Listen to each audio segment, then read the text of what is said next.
പന്തളം കൊട്ടാരം ഇതിലെന്താ സ്റ്റാൻഡ്? അവരിതെന്താ ഉയർത്താത്തെ? പറയാം.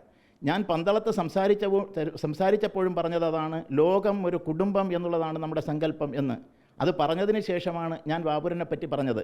പിന്നെ പന്തളം കൊട്ടാരത്തിൻ്റെ ഏറ്റവും പ്രധാനി അവിടെ കൂടിയ കൺവെൻഷനിൽ ആ സെമിനാറിൽ അധ്യക്ഷനായിരുന്നു, ഞാനും ഉണ്ടായിരുന്നു. അദ്ദേഹമാണ് അതിൻ്റെ അധികാരി. പിന്നെ അദ്ദേഹത്തിൻ്റെ ആ കൊട്ടാരത്തിൽ നിന്ന് അവിടെ നിന്ന് മറ്റൊരാൾ ഈ രീതിയിൽ പ്രതികരിക്കുന്നു എങ്കിൽ, കേസ് കൊടുക്കാൻ തയ്യാറാകുന്നു എങ്കിൽ, വാസ്തവത്തിൽ കൊട്ടാരത്തിലുള്ള അധികാരികൾ വളരെയധികം ചിന്തിക്കേണ്ടതുണ്ട്. അതിനകത്തൊരു അഭിപ്രായ സമന്വയം ഉണ്ടാക്കിയെടുക്കേണ്ടതുണ്ട് എന്നുള്ളതൊരു സത്യം. അങ്ങനെ രണ്ട് അഭിപ്രായം വന്നുകൊണ്ട് വെളിയിൽ വന്ന് ഈ രീതിയിൽ പറയുമ്പോൾ ചരിത്രം കൂടി നമ്മളൊന്ന് നോക്കണം. അദ്ദേഹം ആരാണ്?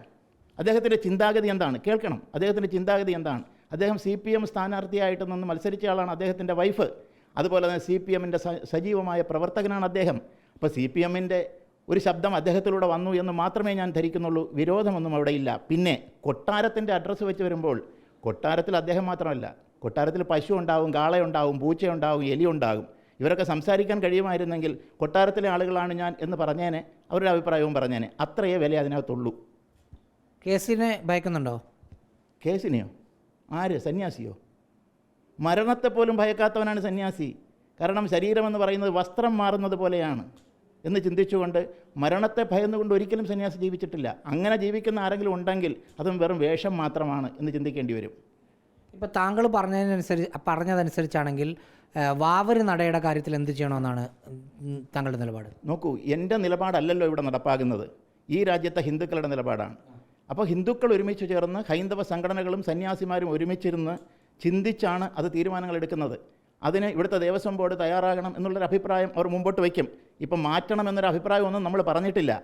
വാവരല്ല അവിടെ നിലനിൽക്കുന്ന സങ്കല്പം, അത് തെറ്റാണ്, വാപുരനാണ് എന്ന് മാത്രമാണ് പറഞ്ഞത്. വേറെ ഒന്നും നമ്മൾ പറഞ്ഞിട്ടില്ല. അക്കീരമൺ ഭട്ടതിരിയെ പോലുള്ള ആളുകളും എന്താണ് ഈ സ്വാമി പറയുന്നത്?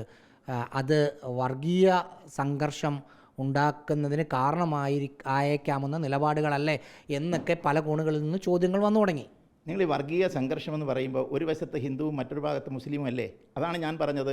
യഥാർത്ഥത്തിലുള്ള ഹിന്ദുവിനും യഥാർത്ഥ കാര്യം അറിയാം, ഈ മുസ്ലിമിനും അഭിപ്രായ വ്യത്യാസമൊന്നുമില്ല. അല്ല, ഈ സ്വാമി പറയുന്ന വിഷയത്തിൽ ഒരു വശത്ത് മുസ്ലിം ആയിരിക്കില്ല, ഒരു വശത്ത് വിശ്വാസികൾ, യഥാർത്ഥ അയ്യപ്പ വിശ്വാസികൾ സംബന്ധിച്ച് സ്വാമി പറയുന്നത് ഉൾക്കൊള്ളാൻ അവരെ കൊണ്ടാവുന്നുണ്ടാവില്ലല്ലോ. നിങ്ങളിവിടെ അക്കീരമണിൻ്റെ കാര്യം പറയുന്നു. അക്കീരമണൻ നമ്മുടെ സഭയിൽ സംബന്ധിച്ച ആളാണ്, അവിടെ സദസ്സിലിരുന്നയാളാണ്, ഈ അഭിപ്രായങ്ങൾ രേഖപ്പെടുത്തിയിട്ടുള്ള ആളാണ്. അല്ല, അദ്ദേഹം എതിർ നിലപാട് പറഞ്ഞു. ഇനി നോക്കൂ, ഇനി ആരെതിർ നിലപാട് പറഞ്ഞാലും സത്യമല്ലാതാകുന്നില്ല. ഇവിടുത്തെ പല സംഘടനകളും ഉണ്ടല്ലോ, NSS ഉണ്ട്, SNDP ഉണ്ട്, അവരും മറുവശത്താണ് എന്നാണ് പറയുന്നത്. പക്ഷേ അവരിൽ എത്ര പേർ മറുവശത്താണ്? അവരിലുള്ള ചില നേതാക്കന്മാർ മറുവശത്തായിരിക്കാം. ഇവിടെ വന്നതിൽ NSSകാരുണ്ട്, SNDPക്കാരുണ്ട്, എല്ലാ സംഘടനയിൽപ്പെടുന്നവരും എല്ലാ സമുദായത്തിൽപ്പെടുന്നവരും അവിടെ തടിച്ചുകൂടിയിട്ടുണ്ട്. അവർക്ക് മുന്നിൽ നിൽക്കുന്നത് പാർട്ടിയല്ല, അവരുടെ മുന്നിൽ നിൽക്കുന്നത് സംഘടനയല്ല, സംഘടനയുടെ നേതാവല്ല. ഇതിനെയൊക്കെ അതീതമായി അവർ കാണുന്നത് അയ്യപ്പൻ എന്ന് പറയുന്ന ഒരു സങ്കല്പത്തെയാണ്, അവരുടെ ഈശ്വരനെയാണ്.